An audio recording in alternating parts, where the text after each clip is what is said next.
The house always feels so empty when my wife is out of town. It's weird, almost eerie, to live in my own house yet feel so out of place. I'm so used to hearing the scuffle of my wife's footsteps or the clickety-clack of her keyboard that living here alone makes me feel like an intruder in my own home. Normally my wife and I are ready for bed no later than 10 p.m. She's a lawyer and I'm a truck driver, so we both wake up at the crack of dawn. Usually we'll turn on Netflix for a few minutes, and before the opening credits are even over, we're both sound asleep. Last month, she was traveling on business, and I knew that she'd be angry if I watched our favorite TV series without her. "John, if you finish Game of Thrones without me, I swear I'll kill you," she told me before heading out. Better to surf the internet before bed then, I decided. I was browsing a sports website when a seedy-looking ad popped up on my screen. "Horny girls in your area are looking for fun," it read. The pop-up featured an attractive brunette with breasts too large to be natural. She beckoned me hither with a seductive grin. Her hips were wide and curvy, and her tanned, supple skin looked so soft that I thought it must have been photoshopped. If my wife had been there, I never would have clicked on something like this. But I figured what she didn't know wouldn't hurt her. Boys will be boys, as they say. The link took me to a site called shadowtubexxx.com, where I was immediately inundated with a litany of pornographic videos. I guess everybody has their own thing, but some of them were downright revolting. "Jesus Christ," I said, skipping past some of the weirder ones. Different strokes for different folks, I guess. One of the videos finally caught my eye. The thumbnail featured a sexy-looking brunette that I recognized as the same girl from the pop-up ad. "Jessie Stone Likes to Bone," the video was titled. I clicked on it. The film was certainly not going to win any cinematic awards, that's for sure. Judging by the grainy quality, somebody had shot the entire thing from an old Motorola flip phone. It started off with a rear view of Jessie Stone walking to answer the doorbell. Her curvy body, silky and shapely, swayed alluringly with every step. When she opened the door, she was met with the face of a pizza delivery boy. "Darn, I'm all out of money," she said to him. "How can I ever repay you? I know that nobody watches porn for the plot, but this was pretty terrible even by a porno standard." I skipped ahead a couple minutes. The next shot, Jessie Stone was topless and straddling the pizza delivery boy. That's more like it, I thought. Porn star Jessie had the perfect body. I loved my wife, but she didn't look anything like this. I felt a little guilty, but I kind of wished that she did.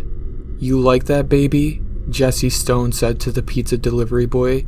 Judging by the sound he was making, the answer seemed to be yes. I was in the heat of the moment, ready to finish, when I heard something that caught me off guard. Jessie leaned a little farther forward, thrusting her chest out and running her hands seductively over her hips. With a flirtatious smile, she said, "And you like that too, don't you, Johnny boy?" I was taken aback for a moment, and then I realized that the pizza boy's name was probably just John too. A coincidence, I thought. Jessie started to increase her pace now, bouncing up and down with animalistic fervor. She ran her fingers through her hair, making all kinds of carnal noises while her partner held on for dear life. Without warning, she snapped her gaze towards the screen, looking straight into the camera. "I bet your wife doesn't screw like this, does she, Johnny boy?" she said. Her voice had a low, sultry texture. That creeped me out enough to kill my mood, and I quickly clicked out of the video. She was the hottest woman I had ever seen, but even this was a little weird for my taste.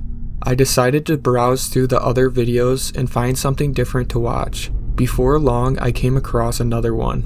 "Outdoor Dirty Time," the title read. I clicked on it.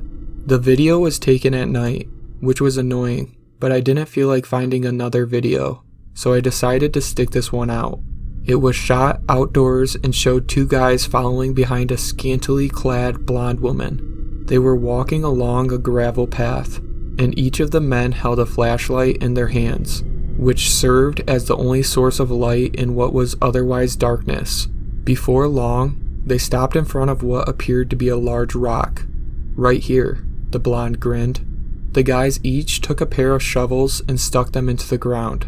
Together they started scooping up heads of dirt and threw them over their shoulders. Before long, the men dug a hole several feet deep. The crater was so far down that they each had to jump inside in order to continue their excavation. Finally, one of them stuck his shovel back into the ground, and the dull thud of metal hitting wood rang out. "This is it," he said. Together the two guys jumped up on the edge of the pit and started yanking up a large object from inside. Whatever it was, I could tell that it was quite heavy. With their combined efforts, at last, they managed to pull the heavy mass off to the side. One of them, sweaty from all his labor, cracked a devilish grin and started to unzip his pants. The cameraman meanwhile zoomed in closer to get a better view. At first I thought it was some kind of rock or chest, maybe. With such poor lighting, it was hard to say exactly what the object was. And then, somebody shined a flashlight to the ground. I realized with great horror that the dark mass was not a rock at all. It was a coffin.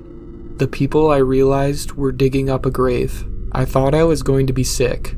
"I bet it's still warm," the blonde said off-screen. The camera panned around to capture her in full view. She had now removed her top and was smiling seductively at the lens. Somebody shined a light on her, and I saw that she was standing next to something. To my horror, I realized what it was. It was a tombstone. Jessica Stone, born 1991, died 2020. It read. Before the rest of the video could play, I chucked my laptop across the room with revulsion. The computer hit our bedroom wall with such force that the laptop completely snapped in half. Fragments of glass shattered onto the floor, and pieces of plastic casing exploded all over the room. The screen flickered with one final spark before dying for good. Needless to say, I was no longer in the mood. I tried to forget about the incident, but the ordeal was extremely traumatic. My wife couldn't understand why I no longer wanted to sleep with her, and I felt bad. But I couldn't get that shady porn site out of my head. Every time we started to have an intimate moment together, the image of that wooden casket popped back into my brain. Yesterday, my wife confronted me with tears in her eyes. "Are you having an affair?" she asked me hysterically. "No," I told her. "I would never cheat on you." With a giant sob, she shoved her phone into my face. "Then what is this?" she cried. I took the phone out of her hands and saw that there was a video playing. The clip, I realized, was from Pornhub.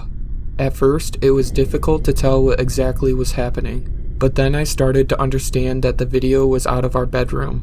Facing away from the camera was a woman with brunette hair, her naked body on top of our bed, straddling the torso of a man. The camera zoomed in a little closer, and Jessica Stone turned her head around to flash a naughty grin. "You like that, baby?" she said. "Oh yeah, baby," the man said. The man's voice, I realized, was mine.